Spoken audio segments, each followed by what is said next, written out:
এই পর্যন্ত অনেকেই আমাকে ইনবক্স করেছেন যে আপু আপনি যে পোস্ট করেছিলেন যে হচ্ছে ফেসবুক পেজ থেকে ইনকাম করা যায় সেটা কিভাবে, এটা ডিটেলসটা কি, সব কিছুর ডিটেলসটা হচ্ছে আমি বলে দেওয়ার জন্য আসলে আজকে ভিডিওটা করছি। অনেক অনেক ইনবক্স চলে এসেছে।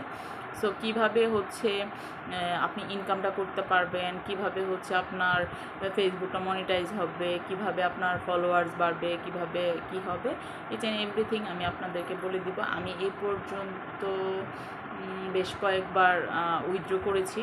তো যেহেতু আমি করতে পেরেছি, আমার মনে হয় আপনারা যদি অ্যাক্টিভ থাকেন তাহলে আপনারাও মানে ইনকাম করতে পারবেন। কারণ এটা হচ্ছে খুবই ধৈর্যের একটা কাজ। আপনারা যদি রেগুলার লাইফস্টাইল যা কাজ টাজ করতেছেন, পড়াশোনা করতেছেন, ওইটার পাশাপাশি কাজটা করেন, সেক্ষেত্রে আপনাদের কোনো ধরনের সমস্যা নেই। কিন্তু এটাকেই যদি আপনাদের মানে মেইন উদ্দেশ্য বানায় ফেলেন, তখন আসলে এটা আমি আসলে বলতেই পারবো না। যাই হোক,